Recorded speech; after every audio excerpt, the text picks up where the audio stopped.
Hi, I'm Lisa Turlington, the Executive Director of the Sampson Community College Foundation.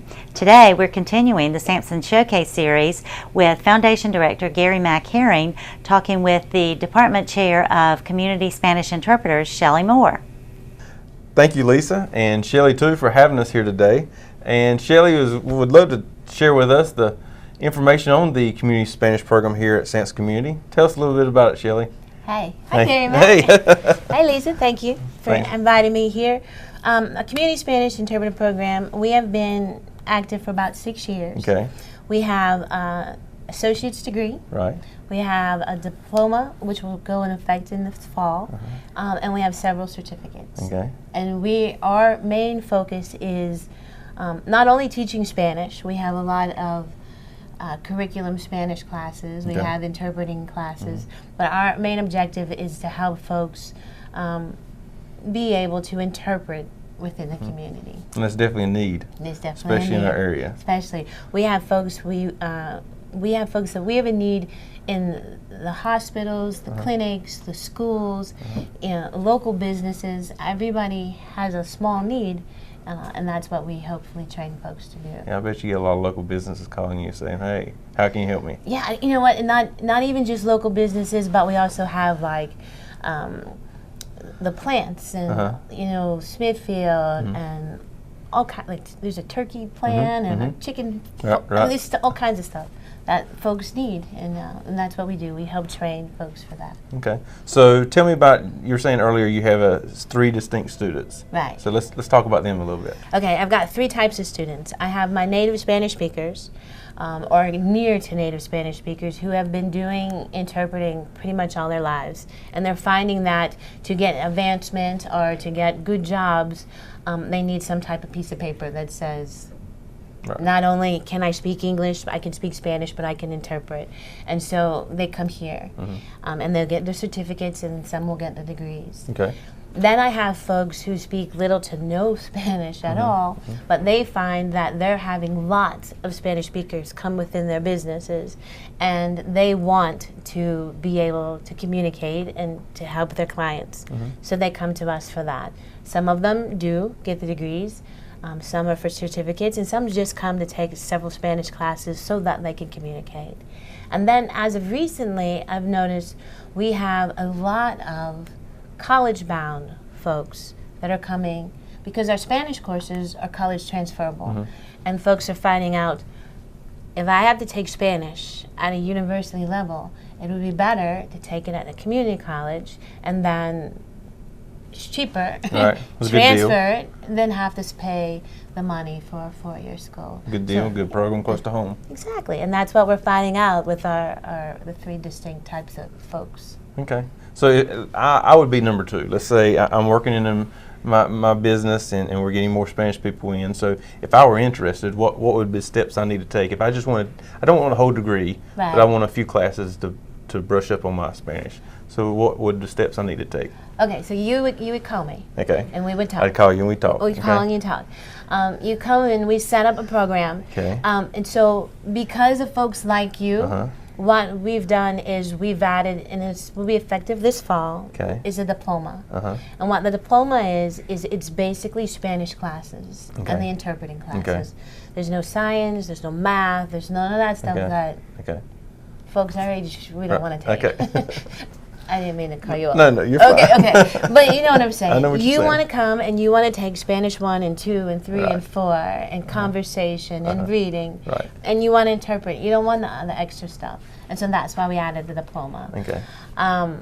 And then we have folks, for example, we have one class, it's called Spanish for the Workplace, that we've had folks who've come to take just that one class, just so that they can communicate with the people. We've had folks that come from the veterinarian place here in town, folks that come from, I don't know, some plant. Everywhere. There's a turkey plant, I don't know. But they just come in and take that one class just so that they can talk to the folks that are working with them. Okay. And that's how you've adapted to the community, you said. Right. So you've adjusted it so it's not just one specific course. Right. You have a special course or special group of classes for the student. Exactly. And we've also adapted, I find that one of the things that will go effective this fall is our certificate that's geared just to native Spanish speakers. In the past, I've had my native Spanish speakers come and have to take Spanish 3 years, and they don't need it, right? And they know that. So this fall, we'll have a certificate that's just geared for native Spanish speakers or near native. They'll have a placement test, but we don't care about that. And it's just the interpreting classes, and I think that will help a lot of people. Well, this is definitely neat as the makeup of our community changes and our employees and stuff like that, and employers.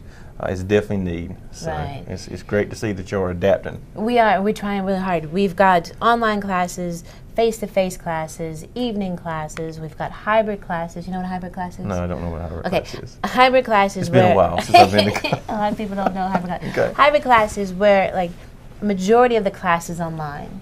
However, we still meet face-to-face, at least maybe once a week, once every other week. Because there's sometimes when there's folks who need that face-to-face conversation, but majority of the work is all online. And so we've trying really hard to meet all the needs of as many people as we can. Sounds like a great program. Sounds like you're doing you have a great department, it sounds like. It's amazing with the department.